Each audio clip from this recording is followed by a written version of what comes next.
won plenty more Player of the Match awards himself, hasn't he? I think, Daniel, one of the features, it feels like, of this run towards the title for Liverpool is how they have managed to keep stress away, to keep nerves completely out of the picture. It looks so effortless at times today.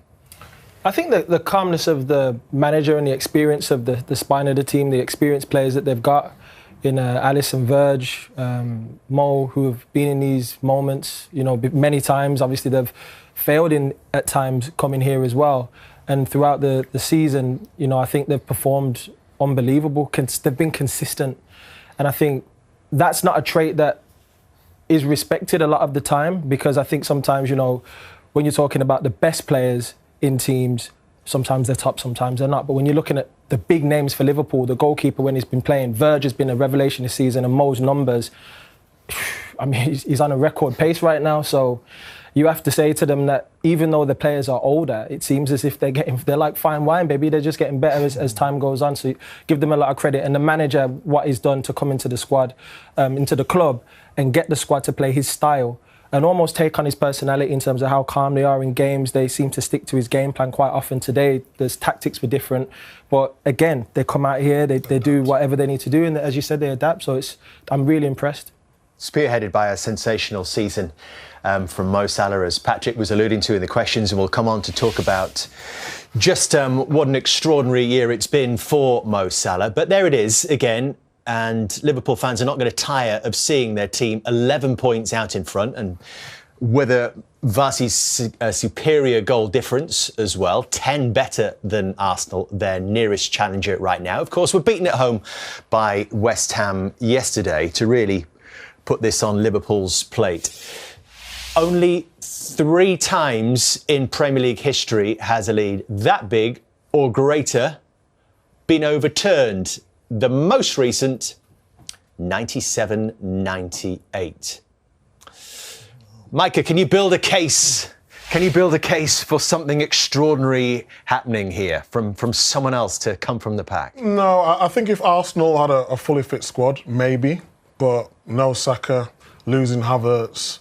I mean, I just don't have anyone at top. I think if you look at Arsenal probably kicking himself in January, that they didn't bring anyone in. Of course, you don't know you're going to get injuries. But I just think this Liverpool team can adapt. They've played the heavy metal football and then they go back to playing a low block and then can counter-attack. I think everything about this team is just sensational. It's finding a way to win. And at times I've watched Liverpool this season, I don't think they've been scintillating. I don't, but I think they've managed their moments really well. Daniel talked about the key players in the team. The spine is incredibly good and they hardly get injured. That is a main factor. Jamie talked about Liverpool before and Van Dijk, that season when they didn't compete, he was injured. But when you've got someone like that at the back, it makes a massive difference. You can just see the confidence oozing out of him. And we'll talk about Mo Salah a bit later. The star men turn up every week. Correct. The star men turn up every week. That's what you need. And you obviously need a helping hand along the way. But the only thing we keep saying, we're looking at Arsenal and go, Arsenal needs to do better, but you need other teams to do better. You can't just keep looking at Arsenal to be them challengers. They've obviously come up short and maybe again missing that striker. But it's up to the other teams and some of the other top teams to start competing.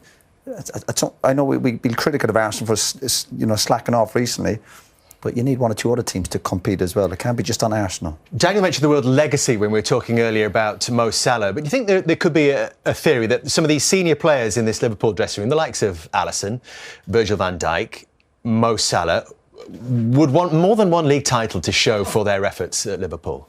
I've said this for the last few years.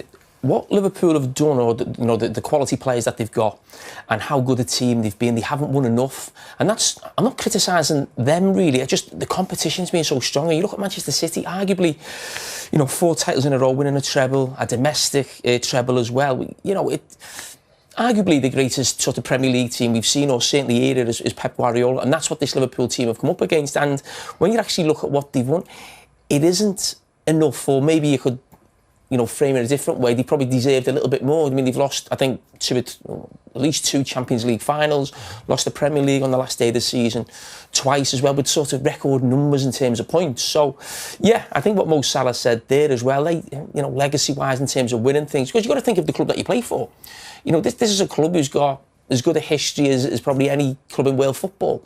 You know, so you talk about putting these players up against, you know, the goalkeeper up against Ray Clements or Virgil van Dijk up against Alan Hansen. These guys have won 6, 7 titles. Could this team do that, Jim? Do you think if he keeps some of the star men there, obviously recruitment again in the summer, that they could try and win it for the next 2? They look at City and think City might need a year or 2 to rebuild themselves. Is that the challenge now for this team? Yeah. You win the league, kick on for the next 2 or 3 years. You know that better than anybody, you know, about winning and going again. I do think Liverpool were a little bit unfortunate. The year they won the league, Van Dijk gets the big injury, a cruciate, you know, sometimes that's hard to sort of replace. But what I would say is an exciting thing for Liverpool is Slot didn't buy any. He hasn't bought anyone really. They brought Chiesa in at the last minute to try and maybe cover Salah if he was injured. Now, he's going to know this squad a lot better going into next season. And if I'm being honest, he only ever uses 14 or 15 players.